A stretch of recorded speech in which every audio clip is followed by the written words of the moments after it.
memperketat aturan sehingga banyak pasien-pasien bingung dan nakes juga bingung menerangkannya. Jadi BPJS itu membayar FKTP, itu fasilitas kesehatan tingkat pertama, klinik dan puskesmas dengan sistem kapitasi atau prabayar.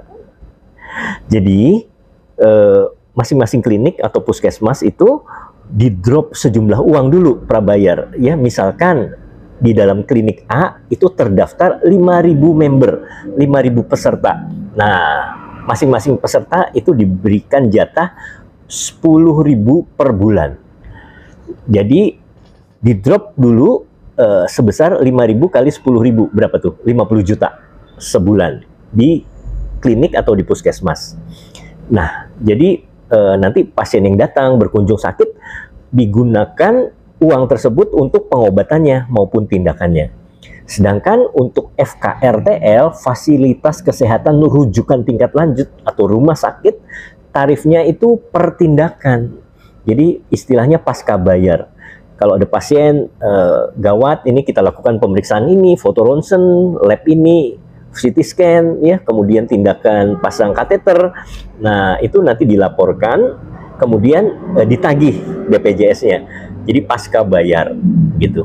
Nah, kalau klinik atau FKTP itu kalau pasiennya banyak justru dia rugi. Sebaliknya, kalau rumah sakit, kalau pasiennya banyak dia untung karena dia bisa klaim, ya, klaim ke BPJS, jadi uangnya banyak. Nah, klinik-klinik atau FKTP itu banyak yang males terima pasien, dia rujuk aja ke rumah sakit, ya. Berat sedikit dia rujuk ke rumah sakit.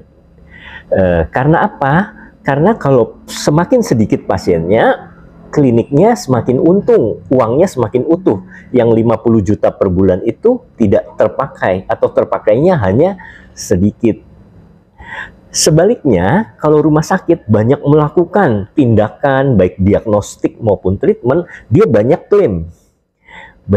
Jadi rumah sakit senang kalau misalnya dia melakukan banyak tindakan. Nah, ini yang menyebabkan fraud, gitu ya.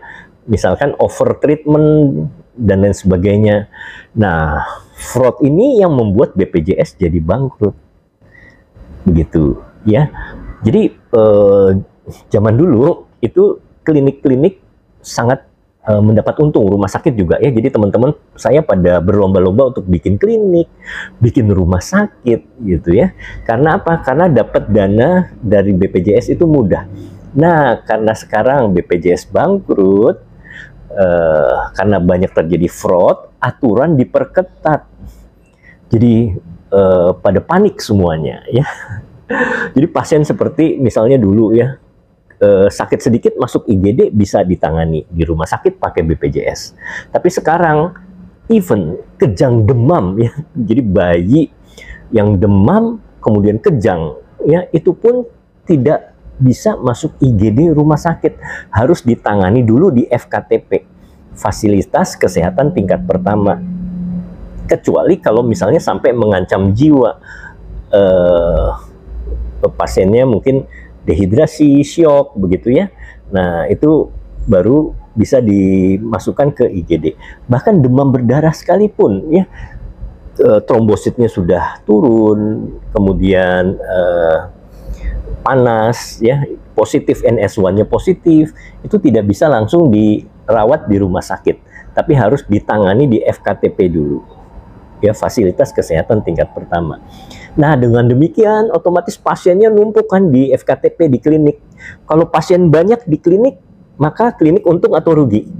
Rugi, ya, karena uang yang tadi di drop 50 juta keluar semua untuk ngobatin pasien, untuk pasang infus, untuk ngasih macam-macam, ya, obat-obatan, antibiotik injeksi dan lain sebagainya, begitu. Nah, kadang suka nombokin juga itu FKTP. Bisa nombokin juga, karena kita harus gaji karyawan juga, mengasih honor nakes, dokter, perawat, dan lain sebagainya. Begitu, ya.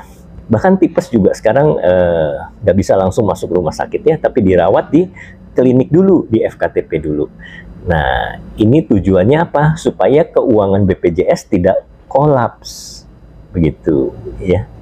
Jadi memang nakes itu harus menjelaskan aturan-aturan, misalkan 144 penyakit yang harus ditangani di FKTP, gitu. Jadi pasiennya tuh harus dijelasin pasal-pasalnya dulu, baru pasiennya mengerti. Oh ya, jadi dia udah bawa pasiennya, ya misalkan diare, muntah, ya muntah berak. Wah nih pasien saya, saudara saya ini udah muntah-muntah dokter, misalkan ya. Oh nggak bisa pak, nggak bisa di rumah sakit, nggak bisa di IGD, harus ke klinik atau puskesmas dulu, begitu. Ya, waduh, pasien kan marah nih, padahal pasiennya sudah lemes, sudah muntah berak, gitu ya. Tapi ternyata dia harus bacain peraturan BPJS, muntah kalau hanya 1 hari tidak boleh ditangani di IGD rumah sakit, harus muntah yang sudah 6 hari, gitu ya. Sudah betul-betul mau pingsan, mau mati, gitu, baru bisa ditangani di IGD. Jadi begitu teman-teman ya, cerita tentang BPJS, ribut-ribut BPJS seperti itu. Karena BPJS juga harus memperhitungkan faktor ekonomi. Jadi asuransi itu ada hitung-hitungannya. Oleh sebab itu diperketat. Asuransi swasta juga sama. Kita banyak yang kecewa sama asuransi swasta. Udah bayar premi mahal, penyakit ini ternyata tidak di-cover ya. Jadi misalnya critical illness, kita nggak baca nih, kita masuk ICU, critical illness, ternyata tidak di-cover critical illness-nya, begitu. Jadi memang seperti itu, asuransi pasti memperhitungkan statistik, ya probabilitas dan lain sebagainya, sehingga tidak boleh sampai bangkrut. Demikian informasi dari saya.